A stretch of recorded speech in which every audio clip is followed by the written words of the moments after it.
Duboko pod vrelim peskom iračke pustinje, stotinama kilometara daleko od Beograda, desetine hiljada jugoslovenskih inženjera i radnika gradile su tajni svet o kojem obični građani na Balkanu nisu znali gotovo ništa.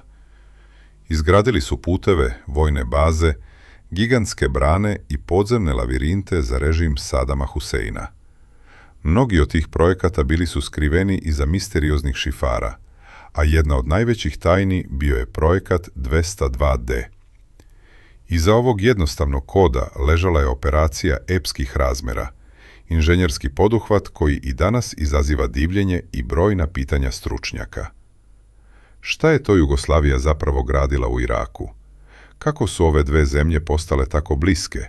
I šta se na kraju dogodilo sa tim strukturama nakon razornih ratova? Ako volite ovakve zaboravljene priče iz istorije Jugoslavije, pretplatite se na kanal. A sada krećemo na putovanje kroz vreme. U doba kada su jugoslovenski građevinari menjali mapu Bliskog istoka.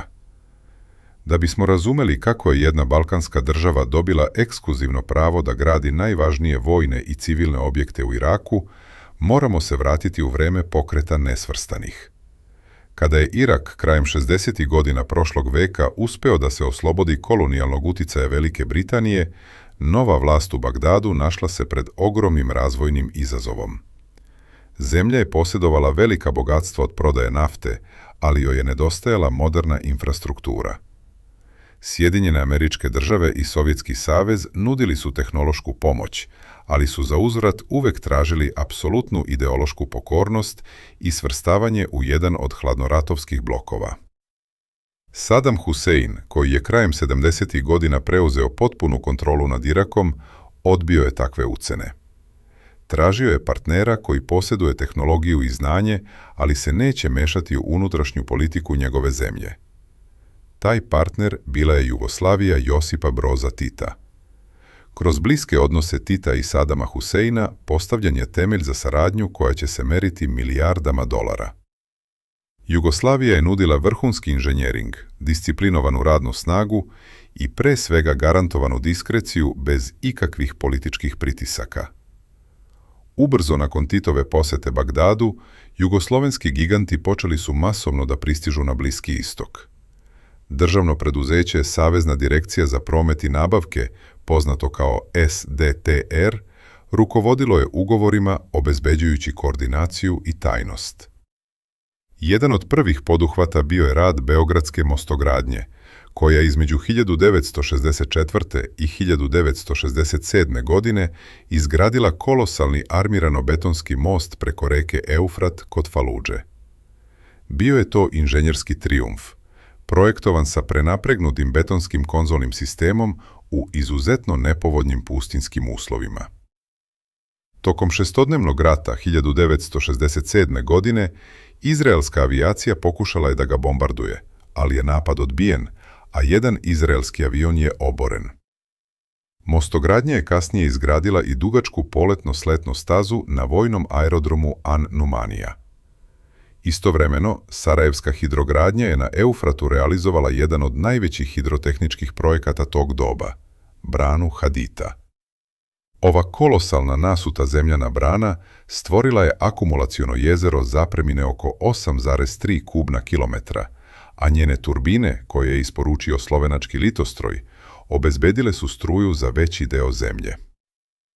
Pored vojnih baza i brana, jugoslovenske firme su oblikovale i vizuelni identitet prestonice Iraka. Beogradski energoprojekt je u Bagdadu realizovao stambeno-administrativni kompleks Al-Kulafa, ali je kruna civilnog rada bio hotel Vavilon. Ovaj hotel, koji je projektovao ugledni slovenački arhitekta Edvard Ravnikar, građen je u obliku kaskadnih terasa, koje su simbolizovale drevne viseće vrtove Vavilona. Prvobitno namenjen za Jadransku obalu, hotel je prenesen na obalu reke Tigris i postao je trajni simbol Bagdada. Na ovim gradilištima radile su i firme poput Energoinvesta, Skopskog granita, Splitskog Lavčevića, Vranice i Union Investa, a broj radnika u Iraku je premašio 100.000. Ipak, ono što je najviše zanimalo strane obaveštene službe bili su vojni projekti. Centralno mesto u toj tajnoj saradnji zauzimao je program pod oznakom Projekat 202. Unutar ovog programa, podoznaka Projekat 202D, odnosila se na vazduhoplovnu bazu H3 u zapadnoj iračkoj pustinji, blizu granice sa Jordanom i Sirijom. Glavni izvođač radova na ovoj lokaciji bila je slovenačka korporacija IMP iz Ljubljane, koja je na vojnom gradilištu angažovala oko 200 radnika. Njihov zadatak bio je poverljiv. Izgradnja ojačanih skloništa za zaštitu borbenih aviona iračkog ratnog vazduhoplovstva. Ova skloništa, projektovana po standardima razvijenim u Jugoslaviji za odbranu od taktičkih nuklearnih udara i bombi ekvivalenta do 20 kilotona, imala su specifičan trapezoidni oblik. Zbog toga su ovi objekti dobili prepoznatljiv nadimak Jugosi. Projekat 202D je obuhvatao i izgradnju podzemnih sistema za snabdevanje gorivom, vodom i strujom, čime je baza bila osposobljena da deluje potpuno autonomno. Projekat 202D bio je deo odbrambenog plana pod nazivom Superbaze, koji je Saddam Hussein pokrenuo nakon arapsko-izraelskih sukoba. Iračko vojno rukovodstvo je tražilo maksimalnu zaštitu avijacije od iznenadnih udara na tlu. Jugoslovenske firme su izgradile ukupno 5 ovakvih gigantskih baza, od kojih je svaka pokrivala površinu od 40 kvadratnih kilometara.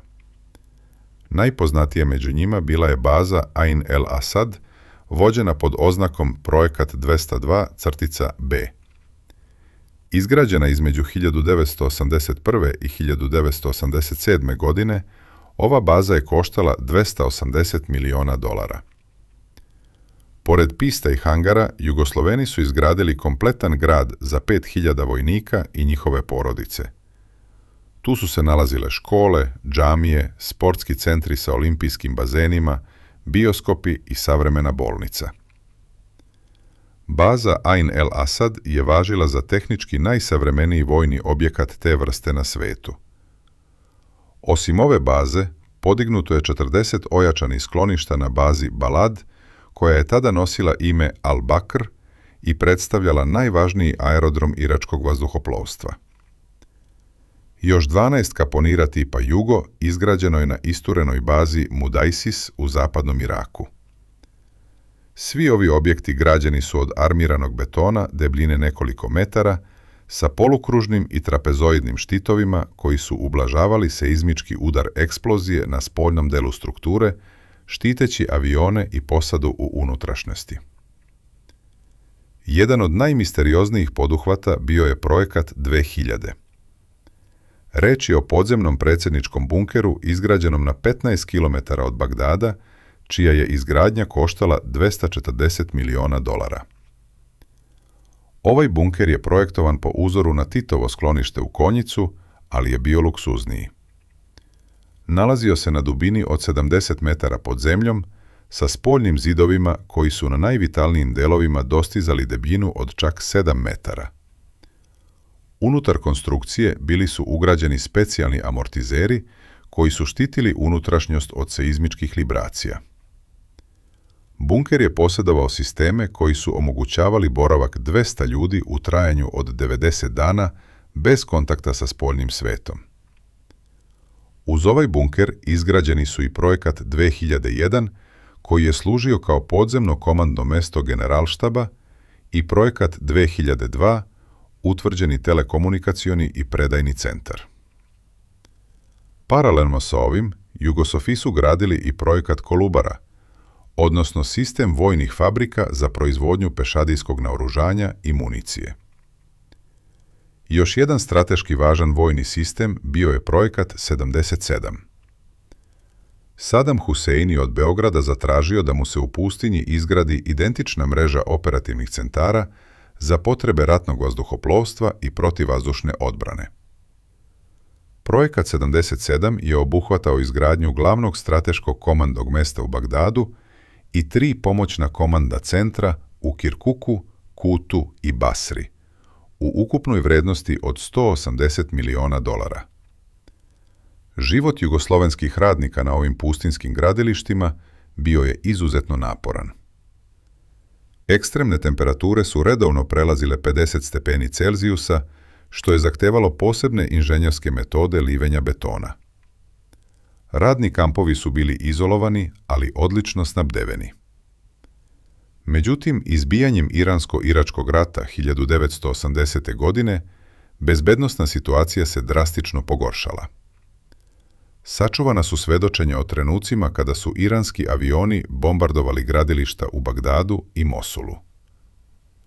Tokom tih napada, radnici su u panici morali da beže iz menza i spas traže u improvizovanim skloništima pod pretnjom od vazdušnih udara.